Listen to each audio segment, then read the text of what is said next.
When you become afraid of failing, your chances of failing become even bigger. Yeah. Because what you should not do is start to play defense.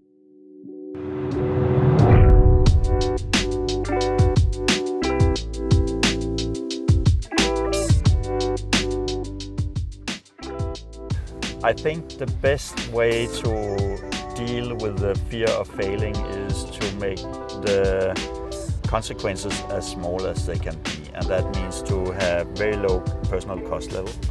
So it's not, if you start up a company at a time where you have a fantastic personal lifestyle and so on, and you know that if you fail, everything you built up the last 20, 30 years will go down the drain, then you'll be super nervous, and that's not good. If you start up at a point where you live in a very simple, low-cost life, that helps a lot. Do you have any other? I think you touched on an interesting thing, which is the first thing is figure out, for me at least, figure out what is you're afraid of. Like, what is really the consequence of this? Is it a big like, is it, oh, if I fail, I'm gonna feel bad emotionally, but I'm gonna be fine, I'm gonna have still the same house, the same wife or husband, the same everything? Or is it like the world is gonna fall apart? And very often it's the first thing.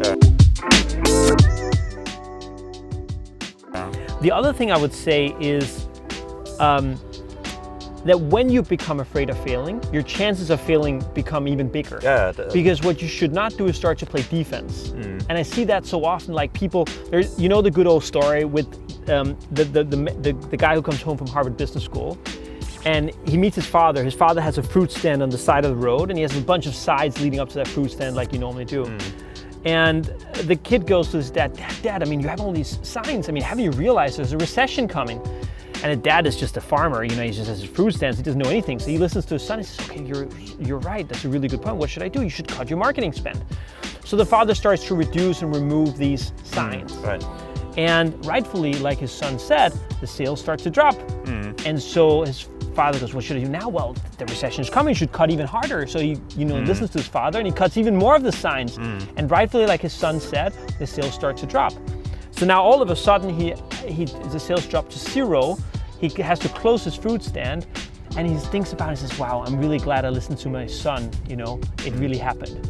And he doesn't realize all along that he actually cut his way into killing his business. Yeah. So there's so often I see companies that, you know, fire their salespeople, the one thing that's gonna bring in money. If I'm actually having a struggling business, I make my salespeople profitable, and then I hire more salespeople to cover all the other costs.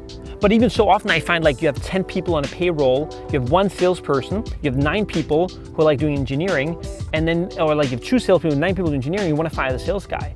But like those are the people who are going to pay for the others. I'm not saying the others are not creating value, they are, but ultimate dollars come in because the sales guy goes and sells a product to someone. So actually my advice very often to people, to be honest, is very counterintuitive, which is usually hire more salespeople. Yeah, in hard times. So you have a better coverage ratio.